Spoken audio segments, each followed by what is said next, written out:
este trabajo que llevan en la Limet acerca de las secuelas del viejo régimen y sobre todo de casos de tortura que pues fabricaban supuestos culpables. Y bueno, en esta campaña la Liga Mexicana por la Defensa de los Derechos Humanos pide tortura nunca más y también ni un culpable fabricado más. Es el caso este día que nos va a presentar justamente de Manuel Valenzuela Valdés, víctima de tortura y quien además ha enfrentado un tortuoso proceso judicial, más de 20 años para pues que logren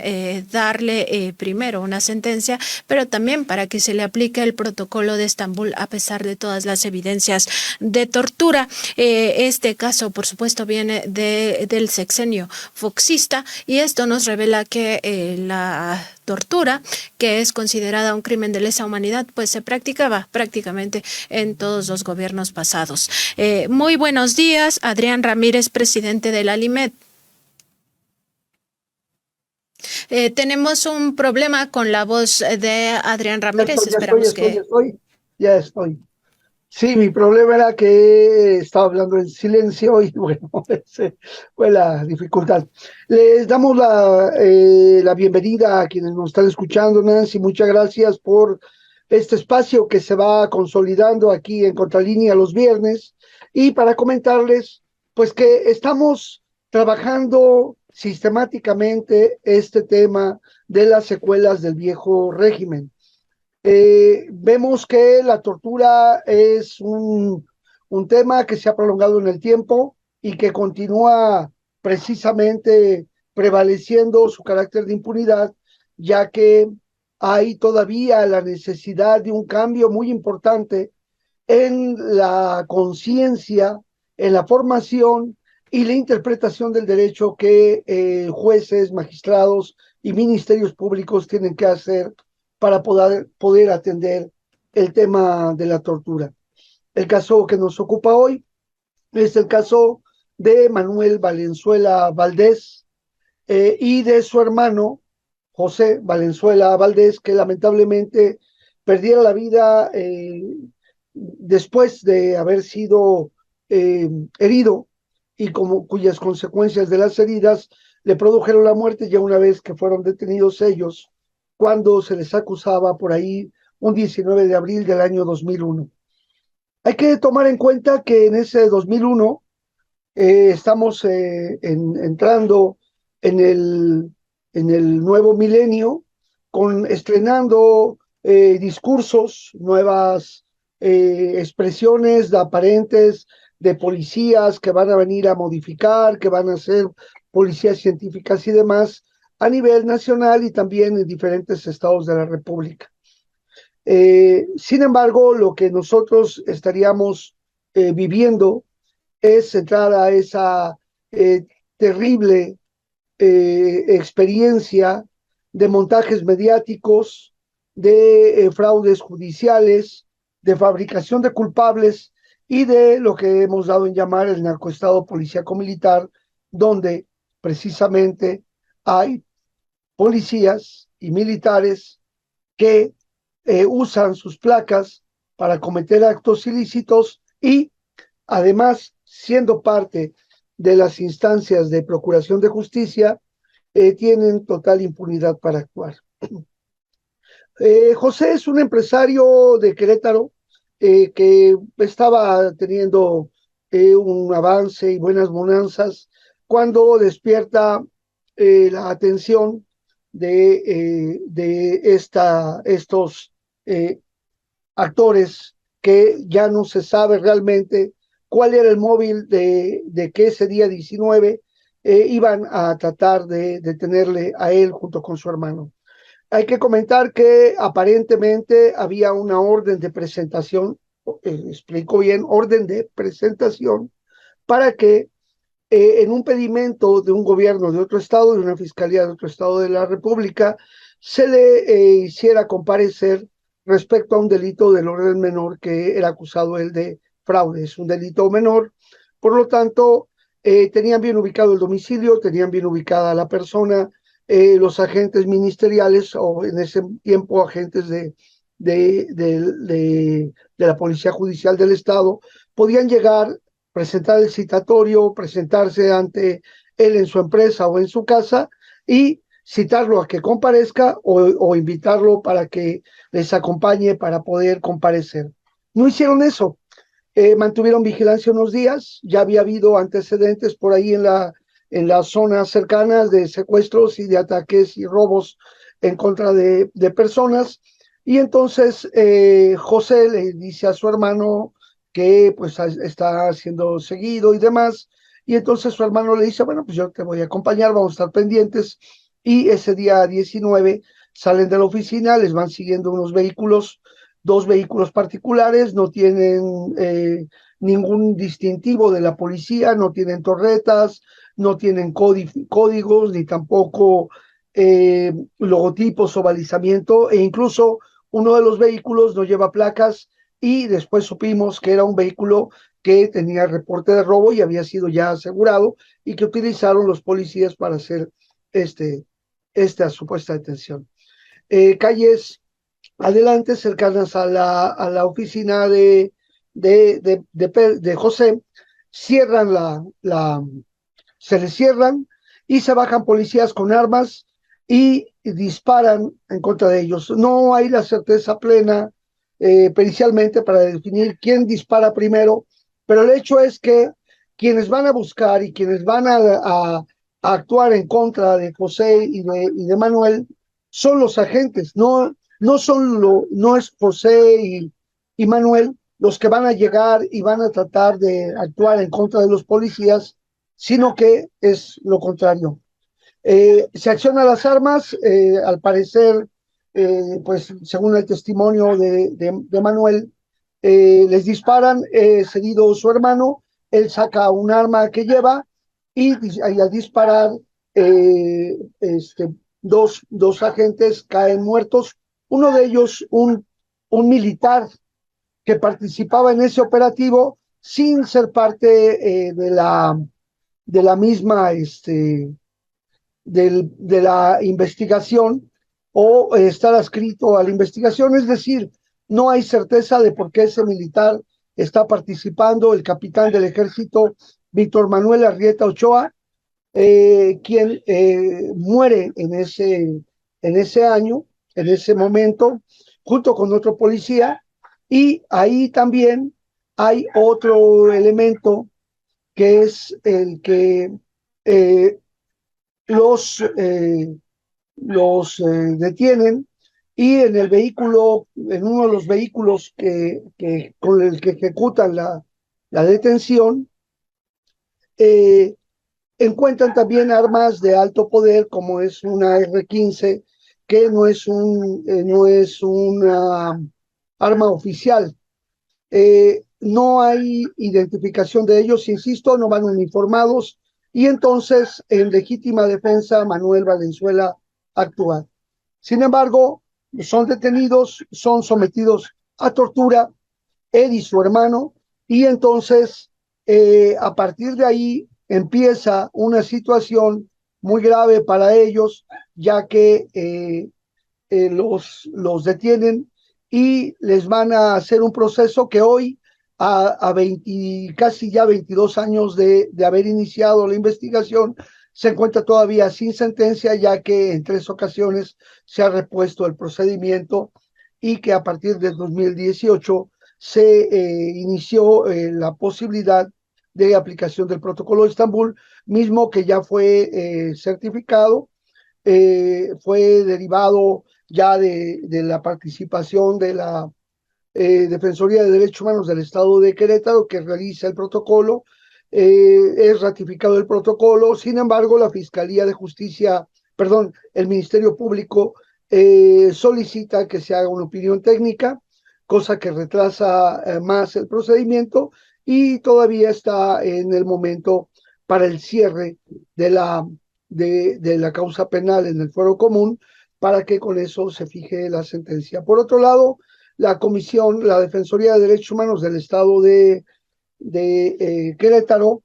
está por emitir ya la resolución. Hemos insistido mucho y presionado para que se realice esta determinación de la acreditar la tortura. Y por otro lado, a nivel internacional se ha promovido el caso ante el Comité contra la Tortura de Naciones Unidas, mismos que fue admitido, y en la solicitud para la admisibilidad y el fondo del caso ante este comité vinculante para México, el gobierno de México a través de la Cancillería informa y solicita que el caso no se atienda porque dice que Manuel Valenzuela Valdés no ha agotado los recursos internos para investigar la tortura, en un escándalo internacional, porque ¿cómo es posible que después de 22 años de que fue alegada la tortura, de que se ha insistido en que él fue víctima de tortura, todavía ninguna instancia del gobierno de México la haya determinado, ni por la vía jurisdiccional ni por la vía no jurisdiccional, como es el caso de?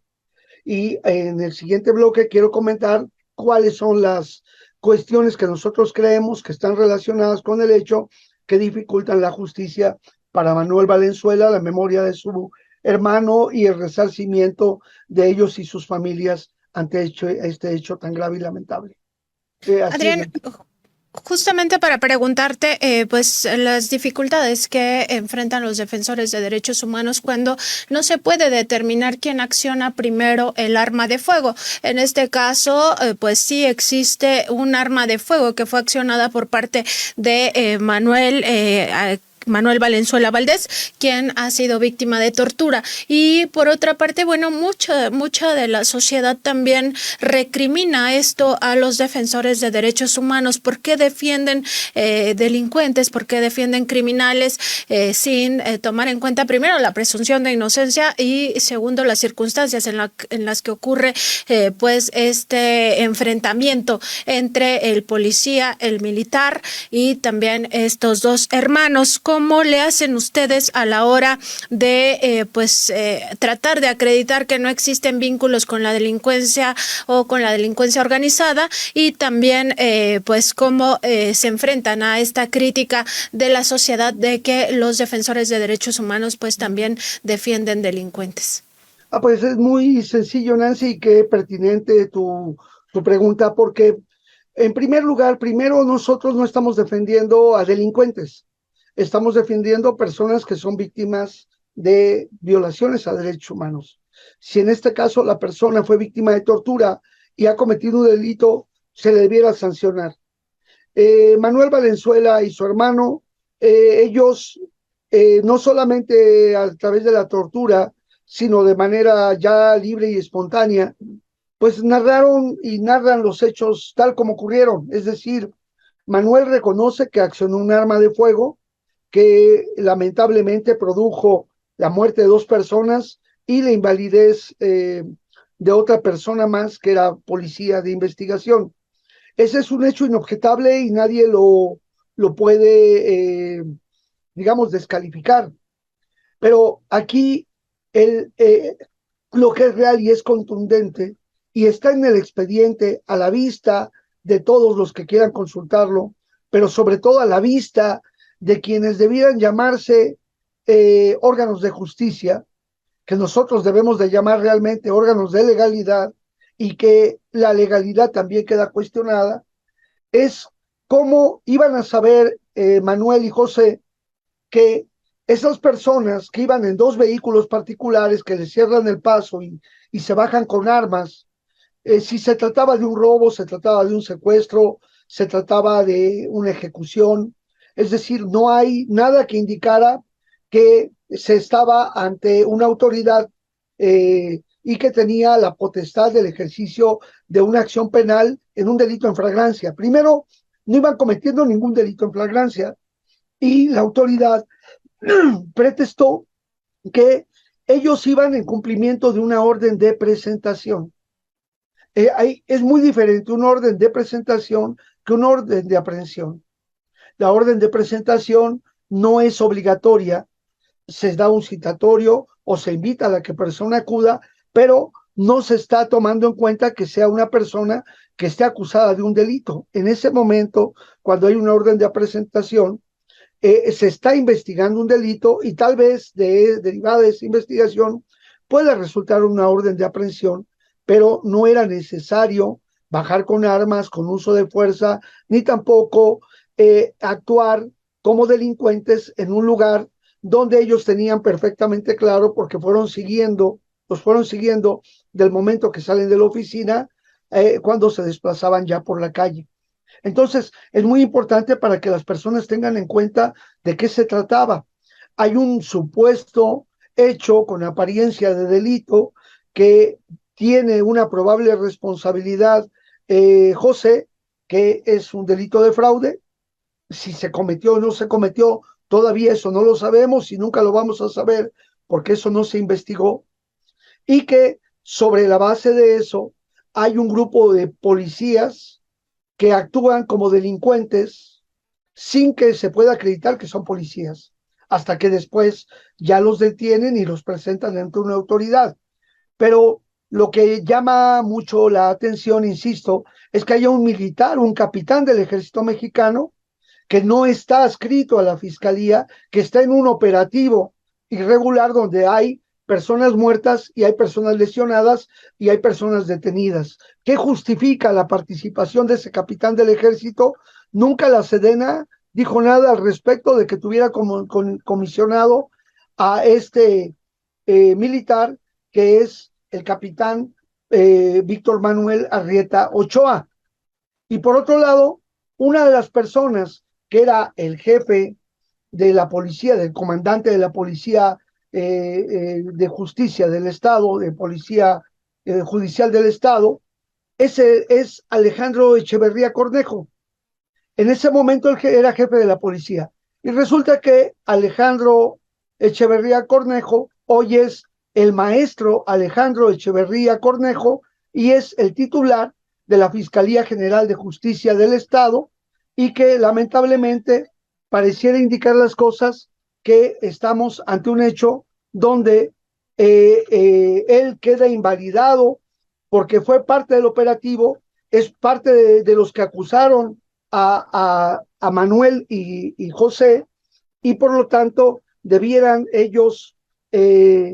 por simplemente, por derecho,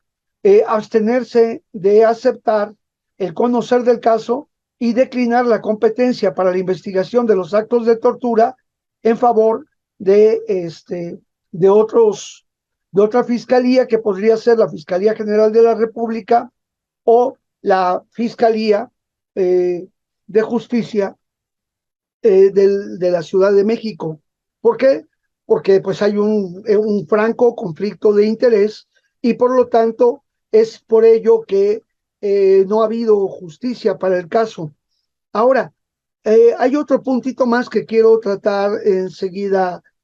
pero si hay alguna otra pregunta, Nancy, por favor. Sí, solamente preguntarte por qué justamente en estos casos de tortura, que ya de por sí es un crimen de lesa humanidad e incluso está pues penado por el derecho penal internacional, que además ha sido un problema muy recurrente de nuestro país, ¿por qué en estos casos se tarda tanto la aplicación del protocolo de Estambul? ¿Es exactamente parte de la misma maquinaria que posibilita tantos casos de tortura en nuestro país, o simplemente se trata de una negligencia más del sistema judicial? Mira, en realidad el protocolo de Estambul es un procedimiento que puede ser muy eficaz, pero hoy se utiliza como un elemento que dilata, retrasa e incluso descalifica la misma tortura, porque cuando un dictamen pericial de tortura sale positivo y está técnicamente bien realizado, la fiscalía, para ganar tiempo o para tratar de minimizar su impacto ante el juzgador, pide una opinión técnica. Y entonces ahí se retrasa porque se nombran peritos para que hagan la valoración, se hace la opinión técnica y no hacen una junta de peritos. Ahora, yo te voy a hacer una pregunta y les voy a hacer una pregunta como reto a los integrantes de nuestro programa de Contralínea y a quienes lo están video observando y escuchando, para que me digan, eh, tú no eres perito, pero te voy a hacer una pregunta. Tú tienes una persona que presenta escoriaciones múltiples, puntiformes, en región púbica y dorso del pene, así como en la cara lateral derecha. ¿Mm? O sea, Eh, Dime, alguien que tiene escoriación de 0,6 milímetros de diámetro en borde izquierdo del tercio medio de la lengua, así como lesión puntiforme al lado de la primera lesión, eh, esa escoriación de esas características y el resto de equimosis que presenta él, las escoriaciones en su cuerpo, que son 13 lesiones que fueron determinadas por el perito Alejandro Ferro Mendoza el día 25 de abril del 2019, es decir, días después de que había sido detenido este Manuel Valenzuela. Ahora dime, esas lesiones que tiene en el dorso del pene y en la región pública, ¿tú crees que fueran producidas por una maniobra lícita de sujeción o sometimiento, Nancy? Bueno, eso tendría que determinarlo, sí creo que un médico, pero me parece que hay casos donde evidentemente los golpes ni siquiera o las lesiones ni siquiera se pueden ocultar, ¿no? Que sería el caso donde las lesiones están expuestas, pero finalmente pues sí, el examen que se tiene que hacer pues sí depende de peritos, de médicos especializados y de todo un sistema que por lo visto está fallando y sigue fallando hasta la fecha en nuestro país. Claro, nosotros que no somos peritos, o bueno, en este caso, tú o los amigos de la audiencia que no son peritos, lo que sí saben es que una lesión que hay en la región pública o en el pene, pues ya nos llama la atención de que no es una zona de la cual se pueda sujetar o someter a una persona. A nadie se le sujeta del pene o del pubis, y que las lesiones sí pueden ser debidas a varios agentes, pero ese tipo de lesión puntiforme, ese tipo de lesiones que hay en esa zona, son muy compatibles con el relato de él de que recibió toques eléctricos como en la lengua, como en el pene y todo lo demás que él fue víctima.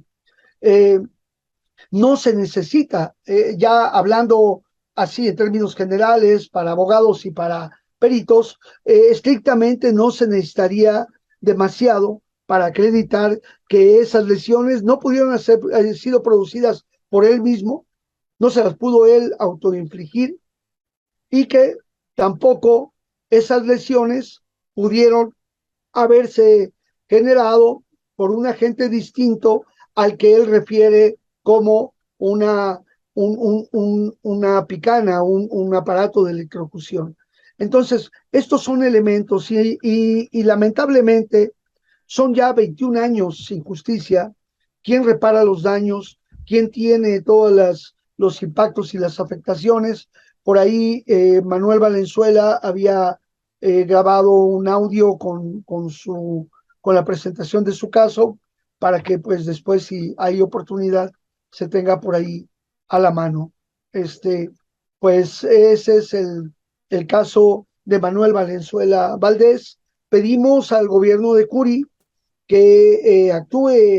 de inmediato porque su secretaria general de gobierno, cuando estaba en el Congreso, ella participó activamente para la implementación de la nueva versión de la Ley General para Prevenir y Sancionar la Tortura, y creo que en justicia debiera de auxiliar para que se aplique esta ley. También instamos al gobierno de Querétaro para que haga su decreto o su ley de amnistía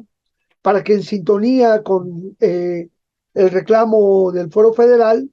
puedan los casos donde hay víctimas de tortura o casos que llevan más de 2 años sin sentencia puedan ser beneficiados. En este caso, Manuel Valenzuela podría ser beneficiado y bueno, estamos ante un hecho de violaciones sistemáticas a los derechos humanos. De la misma manera, pedirle al presidente de la República que inste a la Cancillería de México